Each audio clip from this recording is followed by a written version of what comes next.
Today, we're going to talk about 4 ways how to buy properties without using your own money. Welcome to Achieving Success Through Failure. A lot of people who are interested and want to get started in investing always get stuck that they don't have the money. And that's always one of the biggest problems that they can overcome. They say, I'm drowning in debt, haven't fixed my finances. But what you have to understand is how to overcome it by actually utilizing knowledge and skills, which technically, if you acquire it, then money will actually come following. We're going to talk about overcoming that limitation. And these are the 4 ways how to actually buy your property. So the first one is, as Robert Kiyosaki said, but the reason I had to learn to raise money was because I had no money. And so if you read Rich Dad, Poor Dad, in there, my rich dad always said, never say I can't afford it. And it was my rich dad and many of my teachers subsequent to that. They said, lazy people always say I can't afford it. I don't have the money. That's why they're poor. They have a poor mindset. Other people's money. But how do I get other people's money? Well, number one, there are a lot of people who are looking for investments, and there are going to be investors. But how do you get to them?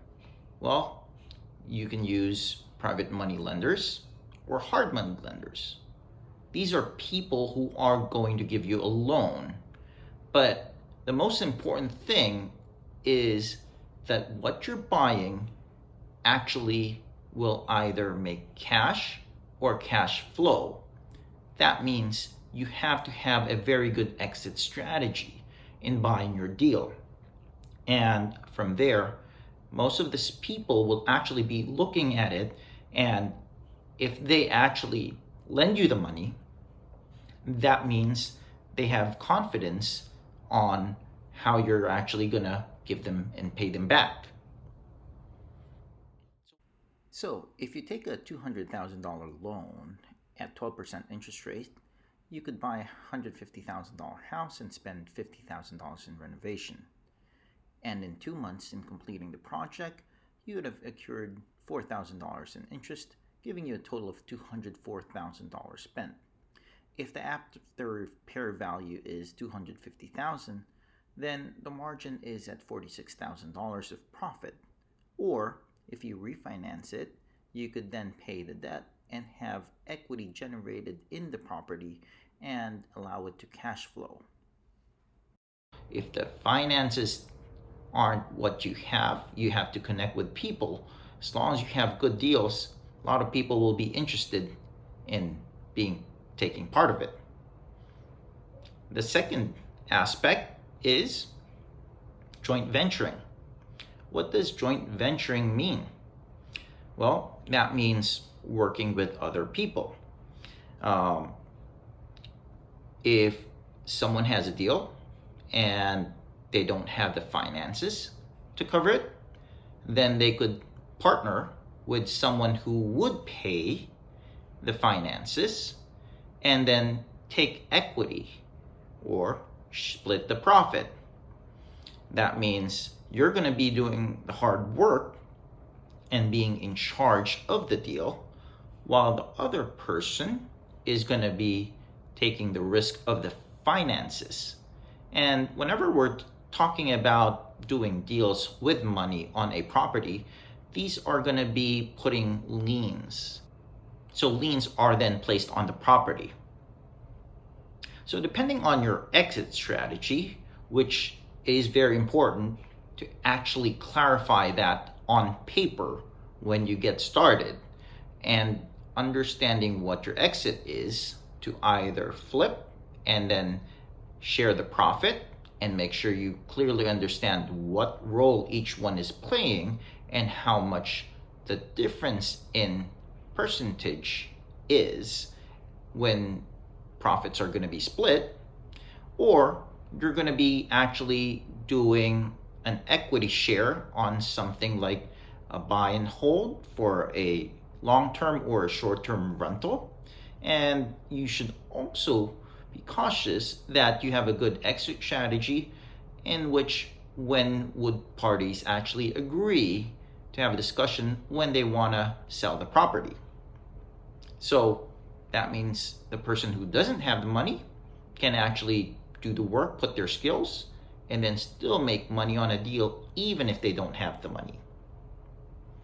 Third, you could go creative. And one way of doing it is actually through seller financing. Well, who would do seller financing? Well, there's a lot of people who are actually doing seller finance.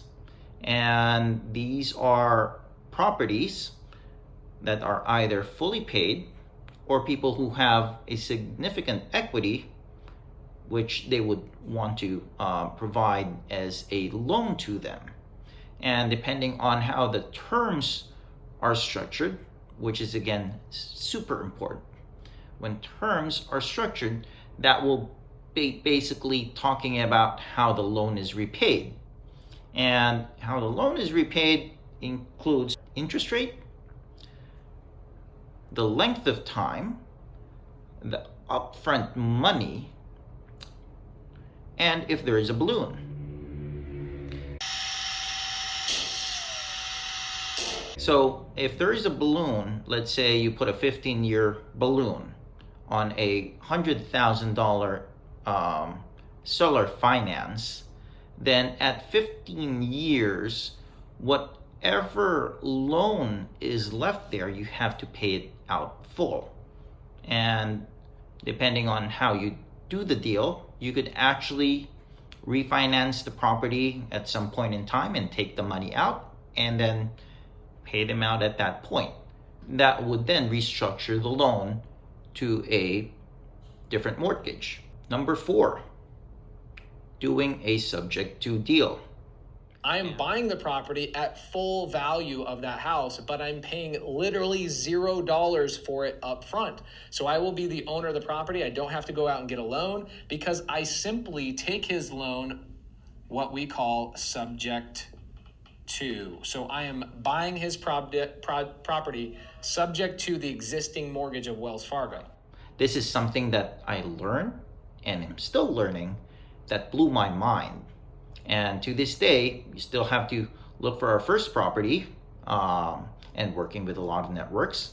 But this is something very interesting. This means taking over an existing loan.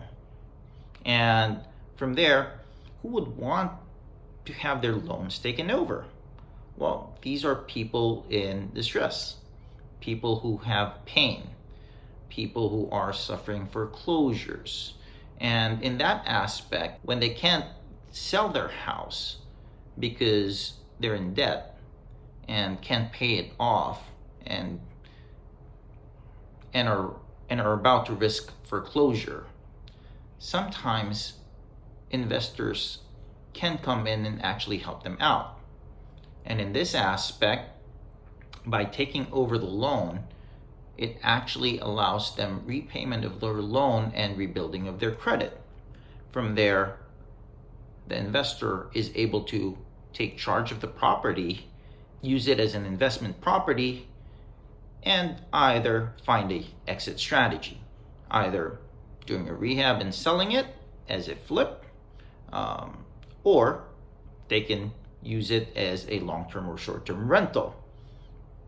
So whatever strategies there is, these are things that can be combined together.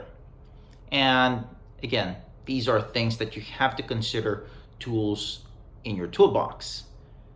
Understanding them more and learning more about them is very important so that you could understand that there are lesser limits to your excuses in getting started to overcome your limitations of finances. Work with people who understand them and review them. Start writing the numbers and analyze them so you can get started. Because at the end of the day, if money is the problem, you can overcome it with the skills and the work you place and the time that you have to do them. Because if you have a great deal, there's always going to be investors. And if you have deals in Phoenix, let us know. We'd be happy to hook you up and point you to the right direction. This is Paul Del Prado. Please click the like and subscribe button. Feel free to ask questions in the chat or comments and suggestions. I'll see you next week.